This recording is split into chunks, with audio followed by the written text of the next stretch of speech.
Hello বন্ধুরা, বঙ্গরানী চ্যানেলে তোমাদের সবাইকে স্বাগত। আজকে আবার চলে এসেছি তোমাদের সাথে আরেকটি নতুন ধরনের রেসিপি শেয়ার করব বলে। আজকে আমি তোমাদের সাথে শেয়ার করব ঢ্যাঁড়স বা ভেন্ডির একটি রেসিপি। যারা ঢ্যাঁড়স বা ভেন্ডি খেতে পছন্দ করো না, তারা কিন্তু এইভাবে করে খেয়ে দেখতে পারো। আশা করি তোমাদের ভীষণই ভালো লাগবে। তাহলে চলো রেসিপিটি দেখা যাক। এখানে আমি ঢ্যাঁড়সগুলোকে একটি পাত্রে নিয়ে নিলাম। এখানে কিন্তু প্রায় 15 থেকে 16টার মতো ঢ্যাঁড়স আছে। এখন এতে জল দিয়ে দিলাম আমি। এখন খুব ভালো করে আমি ধুয়ে নেব। 3 থেকে 4 বার আমি জল পাল্টে পাল্টে ঢ্যাঁড়সগুলোকে ধুয়ে নিলাম।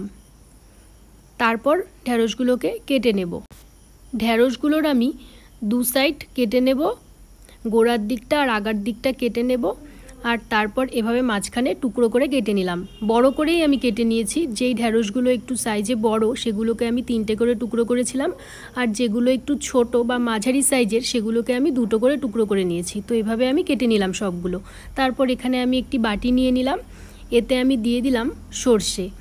এখানে আমি 4 চামচের মতো সর্ষে দিয়ে দিলাম। তারপর সর্ষেতে আমি দিয়ে দিলাম জল। এখন কিন্তু সর্ষেটাকে ভালো করে ধুয়ে নেব। জল দিয়ে আমি খুব ভালো করে ধুয়ে আমি জলটা ঝরিয়ে নিলাম। 3-4 বার করে ধুয়েছিলাম, তারপর ভিজিয়ে রেখে দিলাম। আর এখানে আমি নিয়েছি গোটা সাদা জিরে, রসুন, পেঁয়াজ কুচি, আদা, আর এখানে 3টের মতো কাঁচা লঙ্কা। আর এখানে একটি মিক্সিং জার নিয়ে নিলাম। এতে আমি দিয়ে দিলাম পেঁয়াজ কুচি, তারপর দিয়ে দিলাম রসুন, তারপর দিয়ে দিলাম কাঁচা লঙ্কা, তারপর দিলাম আদা, আর এখানে দিয়ে দিলাম গোটা সাদা জিরে 1 চামচ দিয়ে দিলাম আমি। আর তারপর এখানে যে আমি সর্ষেটা ভিজিয়ে রেখেছিলাম সেটা এর মধ্যে দিয়ে দিলাম। তারপর এখানে আমি সামান্য জল দিয়ে দিলাম। তারপর দিয়ে দিলাম অল্প লবণ। লবণটা দিয়ে দিলাম কারণ এতে কিন্তু পেস্টটা করলে সর্ষেটা তেতো লাগবে না। আমি পেস্টটাকে করে নিয়েছি। দেখো একদম মিহি করে পেস্ট করে নিয়েছি। তোমরা কিন্তু চাইলে শিলনোড়াতেও বেটে নিতে পারো। তারপর কড়াই বসিয়ে দিয়েছি। কড়াইটা খুব ভালো করে গরম করে নেব। তারপর এর মধ্যে আমি সর্ষের তেল দিয়ে দিলাম। তারপর এতে আমি অল্প কালো জিরে ফোড়ন দিয়ে দিলাম। এখন ঢ্যাঁড়সগুলোকে কড়াইতে দিয়ে দিলাম। এখানে কিন্তু আমি আর অন্য কোনো ফোড়ন দিলাম না। ঢ্যাঁড়সগুলোকে দিয়ে দিলাম। এখন এতে দিয়ে দিলাম হলুদ। আমি কিন্তু এখন লবণ দেব না। এখন আমি ঢ্যাঁড়সগুলোকে কিছুক্ষণ ভেজে নেব। লবণটা আমি পরে দেব, কারণ ঢ্যাঁড়সে যদি লবণটা দিয়ে দিই তাহলে কিন্তু ঢ্যাঁড়সটা একদম নরম হয়ে যাবে আর গলে যাবে। তাই আমি হলুদটা দিয়ে হালকা একটু ভেজে নিলাম। তারপর এর মধ্যে দিয়ে দেব আমি শুকনো লঙ্কার গুঁড়ো।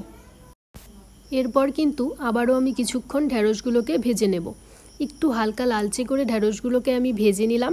তারপর এর মধ্যে আমি দিয়ে দিলাম লবণ, পরিমাণ মতো লবণ দিয়ে দিলাম। এখন কিন্তু আবারও আমি লবণটা ভালো করে মিশিয়ে নিয়ে ঢ্যাঁড়সগুলোকে 2 থেকে 3 মিনিটের মতো ভেজে নেব।